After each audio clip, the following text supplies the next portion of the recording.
Dalam konteks epistemologi Islam, Tuhan adalah tema sentral. Ia adalah sumber kebenaran yang utama yang mutlak. Maka, filsafat Al-Kindi bisa dikatakan telah memasuki konteks ini. Sebab ia memberi penekanan pada konsep keilahian. Ia mengatakan filsafat yang pertama, al-falsafah Allah, adalah pengetahuan kebenaran pertama yang merupakan penyebab dari semua kebenaran. 16. Sang penyebab semua sebab itulah adalah Tuhan.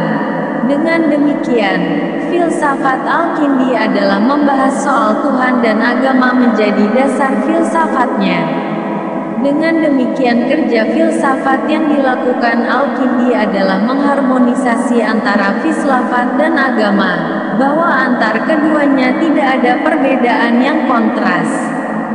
Ia mengatakan, falsafah yang termulia dan tertinggi derajatnya adalah falsafah utama, yaitu ilmu tentang yang benar pertama, yang menjadi sebab bagi segala yang benar.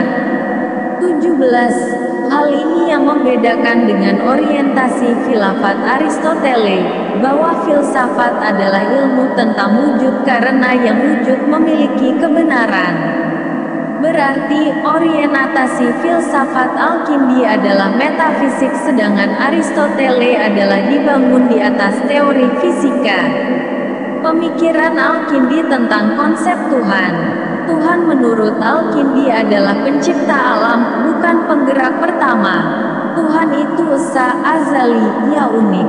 Ia tidak tersusun dari materi dan bentuk, tidak bertubuh. Ia hanyalah keesaan belaka. Selain Tuhan semuanya mengandung arti banyak. Pembahasan utama filsafatnya adalah tentang konsep ketuhanan. Karena filsafat menurutnya adalah menyelidiki kebenaran, maka filsafat pertamanya adalah pengetahuan tentang Allah. Allah adalah kebenaran pertama, Al-Haq Al-Awwal, yang benar tunggal, Al-Haq Al-Wahid, dan penyebab semua kebenaran. Dengan demikian corak filsafat Al-Kindi adalah teistik. Semua kajian tentang teori-teori kefilsafatannya mengandung pendekatan yang teistik. Untuk itu, sebelum memulai kajian tentang teori filsafat, ia membahas filsafat metafisika dan konsep Tuhan. 18. Argumentasi kosmologis tampaknya mendominasi pemikiran Al-Kindi dalam menjelaskan ketuhanan. Bagi Al-Kindi, Allah adalah penyebab segalanya dan penyebab kebenaran.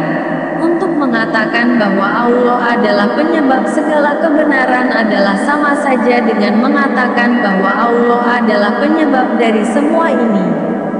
Sebab dari segala sebab itu adalah Allah. Sebab itu hanya satu, tidak mungkin banyak.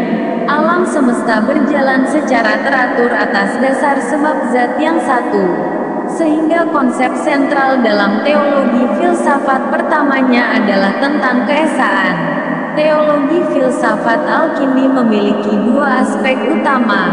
Pertama, membuktikan harus ada yang satu yang benar, the true one, yang merupakan penyebab dari segala sesuatu dan mendiskusikan kebenaran the true one ini. 19. Pertama-tama Al-Kindi menjelaskan bahwa tidak ada yang bisa menjadi penyebabnya sendiri. Ia mengungkapkan, benda-benda di alam ini merupakan jusiat partikeler. Kajian filsafat ketuhanannya bukanlah pada juziat yang jumlahnya tak terbatas itu, akan tetapi yang paling penting dalam falsafahnya adalah hakikat dalam partikular itu, yakni kuliat, universal. Tiap-tiap benda memiliki dua hakikat, hakikat sebagai jusi yang disebut alaniah dan hakikat kuli yang disebut mahiyah, yakni hakikat yang bersifat universal dalam bentuk genus dan spesies. 20. Tuhan tidak mempunyai hakikat dalam arti aniyah atau mahiyah, karena ia bukan termasuk dalam benda-benda yang ada dalam alam. Tuhan juga tidak mempunyai bentuk mahiyah karena Tuhan tidak termasuk genus atau spesies. Tuhan hanya satu dan tidak ada yang serupa dengan Tuhan. Ia zat yang unik yang lain bisa mengandung arti banyak.